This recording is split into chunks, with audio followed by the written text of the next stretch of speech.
నమస్తే, welcome to Sakshi sports. నేను మీ కృష్ణబాల. హైదరాబాద్లోని ఉప్పల్ స్టేడియంలో Sunrisers Hyderabad opener Abhishek Sharma విధ్వంసకర సెంచరీతో చెలరేగాడు. మంగళవారం ఢిల్లీ క్యాపిటల్స్తో జరిగిన ఐపీఎల్ మ్యాచ్లో కేవలం 68 బంతుల్లో 10 ఫోర్లు, 10 సిక్సర్లతో 135 పరుగులు చేసి అజేయంగా నిలిచాడు. అభిషేక్ మెరుపులతో సన్ రైజర్స్ జట్టు 47 పరుగుల తేడాతో ఘన విజయం సాధించింది.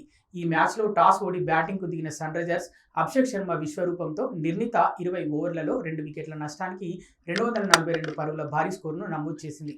ఏ దశలోనూ ఢిల్లీ బౌలర్లకు అవకాశం ఇవ్వకుండా అభిషేక్ పరుగుల వరద పారించాడు. అనంతరం 243 పరుగుల భారీ లక్ష్యంతో బరిలోకి దిగిన ఢిల్లీ క్యాపిటల్స్ ఒక దశలో వికెట్ నష్టానికి 107 పరుగులతో పటిష్టంగానే కనిపించినా, అయితే శ్రీలంక బౌలర్ ఇషాన్ మలింగ, షకీబ్ హుస్సేన్ల ధాటికి ఢిల్లీ మిడిల్ ఆర్డర్ కుప్పకూలింది. అదే స్కోరు వద్ద వరుసగా వికెట్లు కోలుకోలేకపోయింది.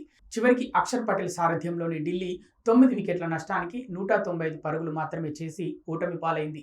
ఈ విజయంతో సన్ రైజర్స్ పాయింట్ల పట్టికలో 3వ స్థానానికి చేరి తన స్థానాన్ని పదిలపరుచుకుంది. కాగా అభిషేక్ అద్భుత ప్రదర్శనపై అతడి మెంటర్ యువరాజ్ సింగ్ ఎక్స్ వేదికగా స్పందించాడు.